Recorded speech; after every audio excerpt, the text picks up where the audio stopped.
ನಟಿ ದೀಪಿಕಾ ದಾಸ್ ಬಗ್ಗೆ ಅಪಪ್ರಚಾರ ಕಿರುಕುಳ.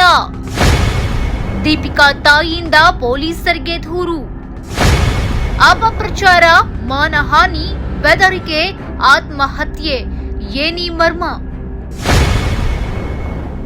ದೀಪಿಕಾ ದಾಸ್ ರೀಸೆಂಟ್ ಆಗಿ ದೀಪಕ್ ಕುಮಾರ್ ಎಂಬುವರನ್ನ ವಿವಾಹವಾಗಿದ್ರು. ಪ್ರವಾಸ ಹಾಗೂ ಸೋಷಿಯಲ್ ಮೀಡಿಯಾದಲ್ಲಿ ತಮ್ಮನ್ನ ತಾವು ತೊಡಗಿಸಿಕೊಂಡಿದ್ದಾರೆ. ಇದರ ನಡುವೆ ದೀಪಿಕಾ ದಾಸ್ರ ತಾಯಿ ಯುವಕನೊಬ್ಬನ ವಿರುದ್ಧ ಮಾದನಾಯಕನಹಳ್ಳಿ ಪೊಲೀಸ್ ಠಾಣೆಯಲ್ಲಿ ದೂರು ನೀಡಿದ್ದಾರೆ. ಹೌದು, ತಮ್ಮ ಮಗಳು ಹಾಗೂ ಅಳಿಯನ ಬಗ್ಗೆ ಅಪಪ್ರಚಾರ ಮಾಡಿರುವ ಹಾಗೆಯೇ ಬೆದರಿಕೆ ಒಡ್ಡಿರುವ ಆರೋಪವನ್ನ ನೀಡಿದ್ದಾರೆ. ಆತ ಯಾರು ಎಂಬುದು ಗೊತ್ತಿಲ್ಲ.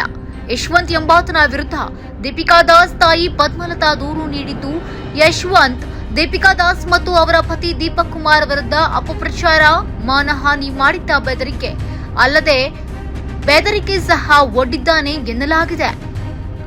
ಪದ್ಮಲತಾ ಅವರಿಗೆ ಕರೆ ಮಾಡಿದ್ದ ಯಶವಂತ್, ದೀಪಿಕಾ ದಾಸ್ಗೆ ಏಕೆ ದೀಪಕ್ ಜೊತೆಗೆ ಮದುವೆ ಮಾಡಿದ್ರಿ? ಆತ ಒಬ್ಬ ಮೋಸಗಾರ. ದೀಪಕ್ ಕುಮಾರ್ ಅಕ್ರಮ ಚಟುವಟಿಕೆಯಲ್ಲಿ ಭಾಗಿಯಾಗಿದ್ದನೆಂದು ಕರೆ, ಅಕ್ರಮ ಚಟುವಟಿಕೆಯಲ್ಲಿ ಭಾಗಿಯಾಗಿರುವ ಬಡಾವಣೆ ಮಾಡಿಕೊಂಡಿದ್ದಾನೆ. ಹಲವು ಪ್ರಕರಣ ಆತನ ಮೇಲಿದ್ದು ಜೈಲಿಗೆ ಸಹ ಹೋಗ್ಬಂದಿದ್ದಾನೆ ಎಂದು ಹೇಳಿದ್ದಾನಂತೆ. ಎಸ್, ನಟಿ ದೀಪಿಕಾ ದಾಸ್ಗೂ ಕರೆ ಮಾಡಿರುವ ಯಶವಂತ್, ನನಗೆ ಹಣ ಕೊಡಿ, ಹಣ ಕೊಡದೇ ಇದ್ರೆ ನಿಮ್ ಹೆಸರು ಬರೆದಿಟ್ಟು ಆತ್ಮಹತ್ಯೆ ಮಾಡ್ಕೊಳ್ತೀನಿ ಎಂದು ಬೆದರಿಕೆ ಹಾಕಿದ್ದಾನಂತೆ.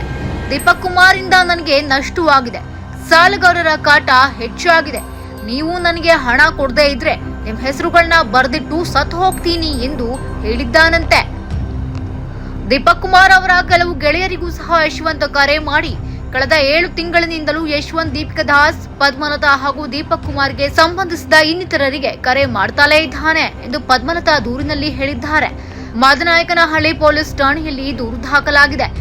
ಇನ್ನು ದೀಪಿಕಾ ದಾಸ್ ಹಾಗೂ ದೀಪಕ್ ಕುಮಾರ್ ಕೆಲ ತಿಂಗಳ ಹಿಂದಷ್ಟೇ ವಿವಾಹವಾಗಿದ್ದಾರೆ.